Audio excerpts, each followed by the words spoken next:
धुळे महानगरपालिकेच्या माध्यमातून धुळे शहरात विविध 25 ठिकाणी मियावाकी पद्धतीने गार्डन विकसित करण्याचा निर्णय मागील वर्षी घेण्यात आला होता।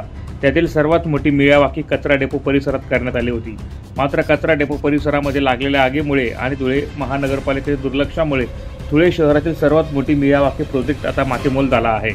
मागील वर्षी धुळे महानगरपालिकेने मोठा गाजावाजा करत लाखो रुपये खर्च करून धुळे शहरांमध्ये वन विभागाकडून हजारो झाडे घेऊन मियावाकी गार्डन उभारणार होते। मात्र या प्रोजेक्टसाठी लाखो रुपये खर्च करून विविध टेंडर काढण्यात आले होते। मात्र आज ह्याच गार्डनची परिस्थिती अत्यंत बिकट झाली असून 80% गार्डन हे जळून गेले आहे। धुळे शहरात करण्यात आलेल्या 25 गार्डनपैकी 2च गार्डन चांगल्या स्थितीत होते, मात्र त्यातील एक गार्डन पूर्णपणे जळून गेले आहे, असा आरोप शिवसेनेचे विधानसभा संघटक ललित माळी यांनी केला आहे। त्यामुळे या मियावाकी प्रोजेक्टमध्ये लाखो रुपयांचा भ्रष्टाचार करणाऱ्या अधिकारी व संबंधित ठेकेदाराविरोधात गुन्हे दाखल करण्याची मागणी ललित माळी यांनी केली आहे। प्रतिनिधी रूपक बिरारी, माझा महाराष्ट्र न्यूज, धुळे।